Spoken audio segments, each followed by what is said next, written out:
Hello class, my name is Anthony Rusnak, and for my project I chose Tesla, a company that is in the news today, a little bit now more than ever, especially with Elon Musk taking on his new role. But we're going to talk about their sustainability practices because that is an emerging trend that is on the forefront for a lot of large organizations.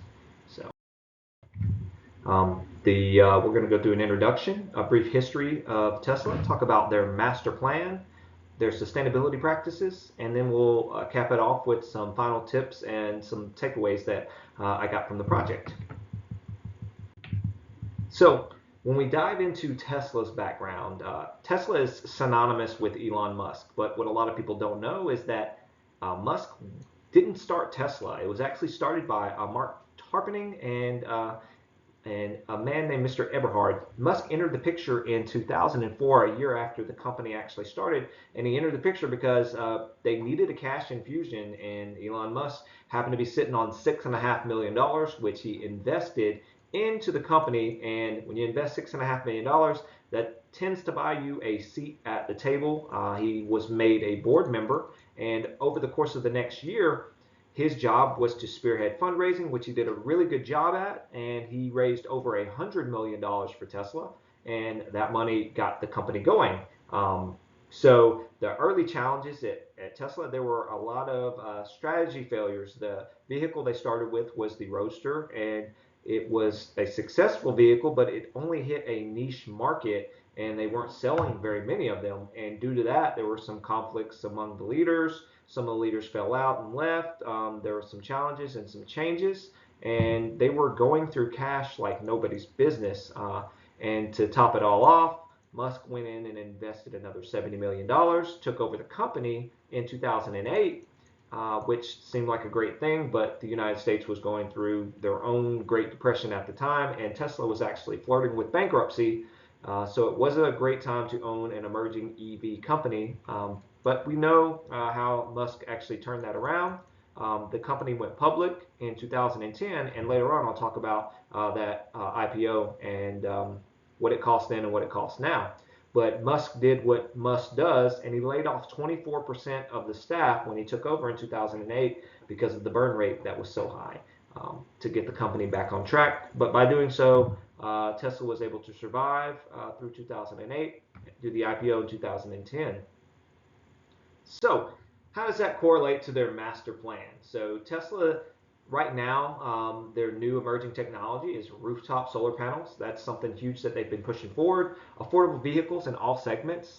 If you've looked at a Tesla in 2025, you've noticed that the price point has went down significantly. They're trying to put more and more Tesla superchargers out there every single day. Tesla is working with other manufacturers like GM and Chevrolet to use cross-platform so that they could use their charging stations as well. Their advanced autopilot, it's getting better and better. They're really good about updating their autopilot, updating their equipment and their technology to make autonomous driving safer. His philosophy is to make it safer than an actual human driver. That's what he wants. A car sharing program, and the current status of a robust lineup of EVs and their stock value and global influence through vertical integration. And I'm going to talk a little bit more about how Tesla utilizes vertical integration in their company to make them more profitable and to actually help their sustainability and their ethical sourcing in just a bit. So in 2016, at the IPO, Tesla stock opened at 1522, and today it's actually went down since I've done this. I saw in the news, but at the time of doing the project, it was at 426. I think yesterday it was at 302. So it's dipping a little bit, and it will rise again. So if you wanted to buy Tesla stock while it's down 100 something bucks right now from what it was a few weeks ago. So moving right along. So the introduction to Tesla's sustainability practices. Over the last 5 years, consumer behavior has shifted more because individuals are becoming more and more educated on the importance of sustainability. The climate crisis is always in the news. People always are attached to their phones, attached to social media, so they're more educated than ever. So people are shifting towards sustainability, and the younger generation wants to balance their need for sustainability with companies that align with their ideals. So Tesla is perfect for that because they're known for their electric vehicles and their comprehensive sustainability. Tesla is trying to reduce their carbon footprint day after day. Their focus areas are in innovation in materials, carbon emission reductions, their EV infrastructure, growing it. So Tesla aligns with what a lot of the younger generation are looking for right now, and it's perfect timing as far as that goes because they epitomize eco-friendly practices. So some sustainability practices and trend analysis. So consumer behavior shift. Their increased awareness, like we talked about. There's social media influence. There's greater access to social media. There's more influencers out there. There's more people pushing the agenda for green use and pushing the need to reduce carbon emissions every single day. Survey insights. As far as the sustainability and to pay for sustainability practices and products. So when we talk about the benefits and the future direction, Tesla is implemented to achieve a more efficient and sustainable manufacturing process. Tesla has established a global network of factories, and the majority of their factories are self-sustaining and run on solar energy that produce. So it's actually, they're doing a great job. Their corporate social responsibility, you can use Tesla as a roadmap for other large organizations. Vertical integration, they do ethical sourcing and in-house component development. They do so much in-house so they don't have to outsource, so they don't have to dirty up that supply chain. Because even if you do have the best supply chain management, it's almost impossible to ensure that every part of it is ethical. Every part of it is being done with the lowest emission cost, the lowest human resource cost when we start looking at that. Employee attraction. Employees want to associate themselves with organizations that are ethical, that are using sustainability practices. So what that allows Tesla to do, it allows Tesla to go out and get the best and the brightest individuals. So as far as that goes, so they can go out and pick and choose, and people want to get with Tesla. They want to stay with Tesla for their benefits as far as that goes.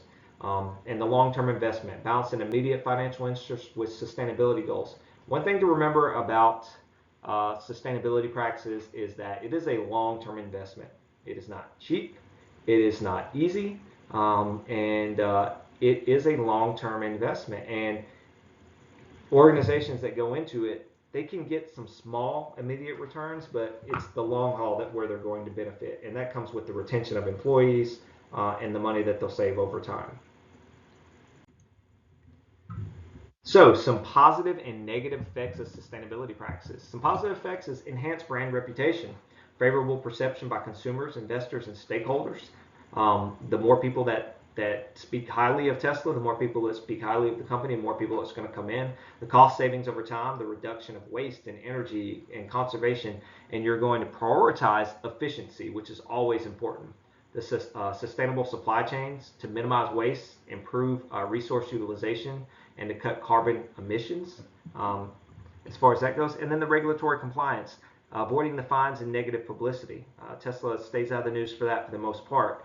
There are negative effects of sustainability practices, and they're mostly the high cost. It's expensive to start up. The technology is expensive. The technology is expensive to maintain. The supply chain disruption. If you're going to go to ethical sourcing, you've got to stop your supply chain that you have now. You've got to find a new supply chain, and a lot of times that can be expensive, shut you down, cost you money as far as that goes. Tracking and reporting.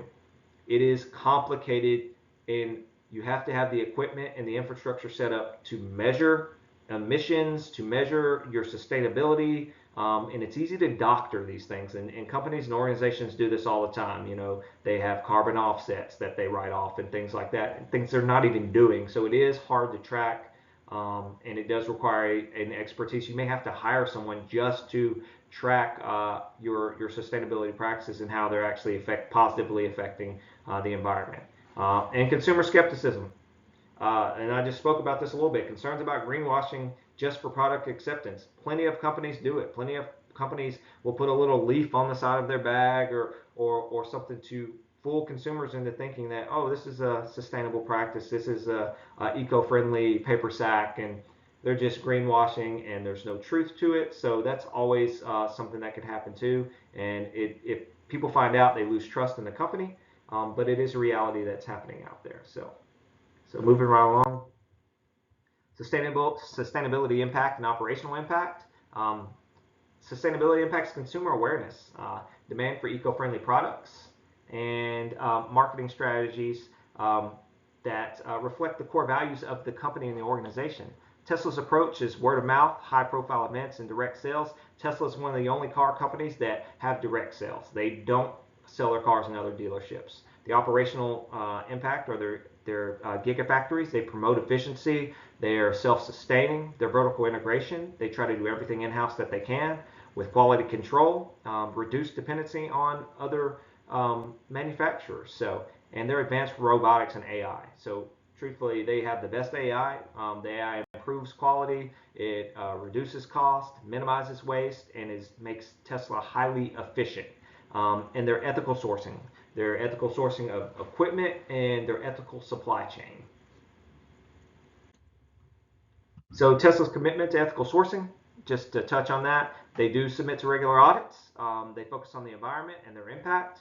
They have high supplier standards, and they are very transparent. You can go find all of their reports on their website. So they are committed to ethical sourcing and to putting their information out there for anybody who wants to audit the company. Their future goals are simple. They want to expand renewable energy. They want all their gigafactories to work off of renewable energy. They want to improve their battery recycling program. It's already pretty great, but they want to ensure that there's no batteries in landfills. They want to increase lean manufacturing with single piece casting. Their Model Y car is actually one single piece, and it makes it so much more efficient and quicker to paint, to build, to wire. And if they can move towards that with all the vehicles, it would make them more efficient and save on energy and waste. Their supply chain management, implement an eco-friendly transportation like the Giga train in more factories. They actually have a train that takes all of their employees to work, and it is completely electric, so no emissions there. They want to continue to reduce emissions, and for future goals, reduce emissions by 25%, have 100% supplier compliance by 2027, reduce waste by 25%, energy efficient. We talked about that. Reduce water and waste recycling. A couple of those things you can do immediately, and I would expect Tesla to continue to do those things to reduce waste and water within the next year. Tesla is extremely committed to their employees and their sustainability. They want to increase diversity, employee satisfaction, and safety in the workplace. But in conclusion, sustainability is important. It's the future of the world. It's the future of Tesla. And companies need to find a way to balance it. Tesla's leadership needs to continue to innovate with their vehicles, but they also need to continue to innovate with their employees and their sustainability practice. They need to align their consumers and attract and retain the best and the brightest talent so that they can continue doing what they're doing. And for a future direction, just enhance sustainability, expand their global impact, and serve as a beacon for other companies to follow. And that's all I got. Thank you for listening, and go green.